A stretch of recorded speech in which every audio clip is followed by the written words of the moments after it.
Uno puede ser levadura de lo cristiano cuando quiere a Dios, le duele no querer a Dios o quiere querer a Dios de verdad.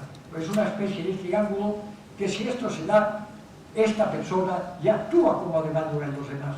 Pero cuando uno dice que va, si esto es una quimera, si esto es una afición un poco, es ciencia afición de unos cuantos chalados, entonces es que no lo entienda, normalmente es que no lo quiere entender, o que no ha llegado su hora.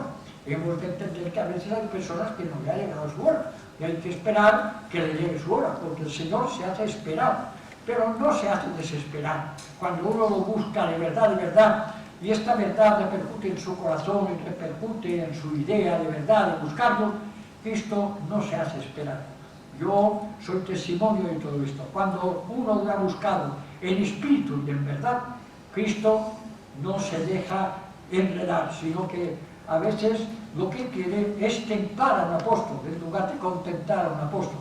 Lo templa, porque si nosotros decimos, este amigo me bien, gracias, ¡pam!, ahora ya bien, gracias, le sale un Padre Nuestro por él, y ya está. No, hemos de experimentar aquello del Evangelio que dice, lo que no es posible a los hombres, es posible a Dios. Y esto debemos de creer. Y cuando hay una imposibilidad, recurrir a Dios. Y dicen que Santa Rita es abogada de los imposibles. Yo creo que el Señor, que es, sin quitar nada a Santa Rita, es el abogado de los imposibles. Cuando una cosa es imposible, yo he visto cosas rotas, hasta me atrevo a decir podridas, agusanadas, y el Señor ha metido su mano, o ha metido su espíritu, y aquello, como aquellos, me parece que era el profeta Ezequiel, que vio un montón de huesos y que el espíritu había soplado sobre ellos y empezaron a recrearse aquello y tomó carne y tomó cosa viva. Pues el Señor siempre aviva todas las cosas que parece que no tienen un camino para avivarse. Cuando está todo roto, a veces uno dice, bueno, yo he hecho todo posible, ahora lo hará Dios.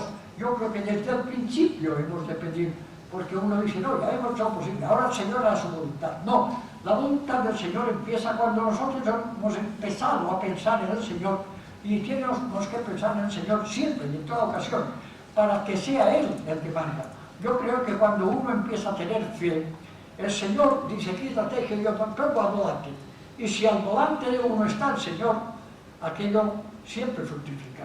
Pero a veces decimos al Señor, no, quítate, aquello ya se solo, no necesito ayudante, déjame solo, como los toreros. Y entonces le cansa a uno el toro, se desespera, y a veces se desespera tanto que ya no quiere esperar.